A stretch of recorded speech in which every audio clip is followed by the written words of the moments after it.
நான் உங்க Vasanthi. Welcome to mummy daddy channel. இன்னைக்கு ஒரு குட்டி மோட்டிவேஷனல் ஸ்டோரி தாங்க பார்க்க போறோம். வாங்க பார்க்கலாம். குரங்கின் தன்னம்பிக்கை. ஒரு காட்டுல நிறைய குரங்கு கூட்டங்கள் வாழ்ந்து வந்துச்சாம். அதுல ஒரு குட்டி குரங்கு ஒண்ணு என்ன பண்ணுச்சான், அது ஒரு டைம் மரத்துல அங்கேயும் இங்கேயும் ஓடி விளையாடிக்கிட்டு இருக்கும்போது ஒரு குட்டி வெயிட்லெஸ் பேக் ஒண்ணு பாக்குது. குரங்கு மனிதர்கள் மாதிரி தானே, என்ன இருந்தாலும் எடுத்து கையில எடுத்து வச்சுக்கோம். அதே மாதிரி அந்த வெயிட்லெஸ் பேக்கையும் எடுத்துட்டு பார்த்துட்டு நல்லா இருக்கேன்னு சொல்லி அதோட கழுத்துல மாட்டிக்கிச்சான். மாட்டிக்கிட்டு அப்படியே விளையாடிக்கிட்டு ஓடி ஆடிக்கிட்டு மரங்கள்ல ஏறி தாவிக்கிட்டு ஜாலியா சந்தோஷமா இருந்துச்சான்.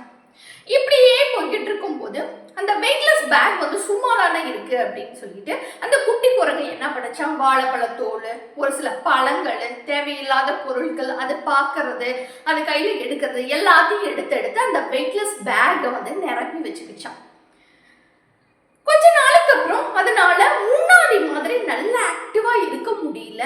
வேகமா மரங்கள்ல தாவி ஏற முடியல. மரத்துக்கு மரம், கிளைக்கு கிளை தாவ முடியல. மத்த குரங்குகள் மாதிரி அதனால சந்தோஷமா ரொம்ப உல்லாசமா இருக்க முடியல.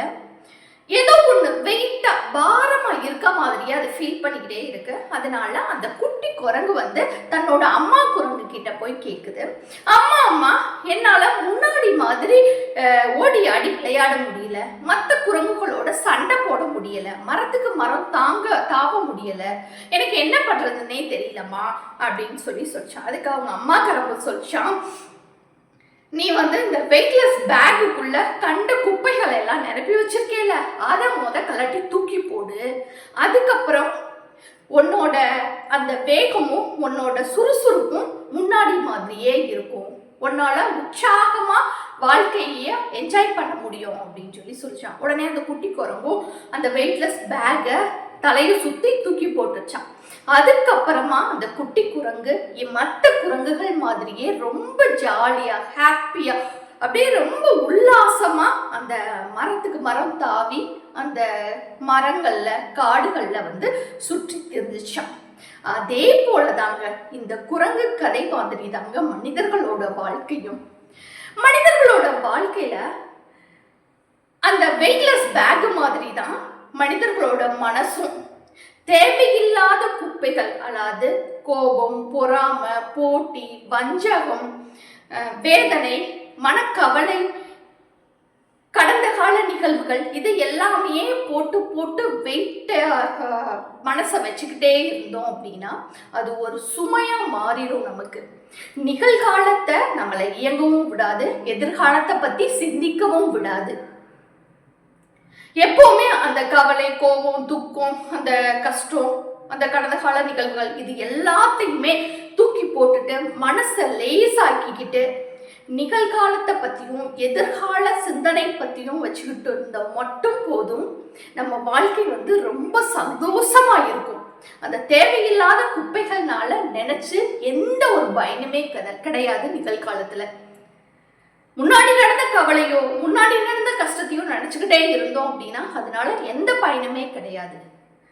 அதை விட்டுட்டு நிகழ்காலத்தையும் எதிர்காலத்தை பத்தி மட்டும் யோசிச்சு நம்ம வாழ்க்கையை நகர்த்தணும் அப்படின்னா அந்த வாழ்க்கை ரொம்ப சிறப்பாகவும் சந்தோஷமானதாகவும் முன்னேற்றம் உள்ளதாகவும் அமையும். அதுதான் இந்த கதை நமக்கு உணர்த்துது. நம்மளும் இந்த கோபம், பொறாமை, துக்கம், கஷ்டம் இது எல்லாத்தையும் தூக்கி போட்டுட்டு இப்ப இருக்க லைஃபை மட்டும் ஹாப்பியா என்ஜாய் பண்ணி வாழ்றதுக்கு பழகிக்கலாம். ஓகே, எப்பவுமே நிகழ்காலமும் எதிர்காலமும் இதை மட்டும் நோக்கி உங்க லைஃபையும் உங்க கவனத்தையும் செலுத்துங்க.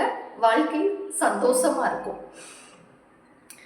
பக்கத்து வீட்டுக்காரன் கார்ல போறானே நினைச்சு கவலைப்பட்டுக்கிட்டே இருந்தீங்க அப்படின்னா, பொறாமப்பட்டுக்கிட்டே இருந்தீங்க அப்படின்னா இப்ப இருக்க வாழ்க்கை உங்களுக்கு சந்தோஷமாவே இருக்காது. நம்ம கிட்ட பைக் இருக்கே, நம்ம லைஃப் சந்தோஷமா இருக்குன்னு சொல்லி அப்படி கெத்தா ஓட்டி பாருங்களேன், அந்த லைஃப் ரொம்ப ஹாப்பியா இருக்கும். இதுதான் இந்த கதை உணர்ந்தது. இந்த கதை உங்களுக்கு பிடிச்சிருக்கும்னு நினைக்கிறேன். என்னோட சேனல் லைக் பண்ணுங்க, ஷேர் பண்ணுங்க, தென் சப்ஸ்கிரைப் பண்ணுங்க. Thank you viewers.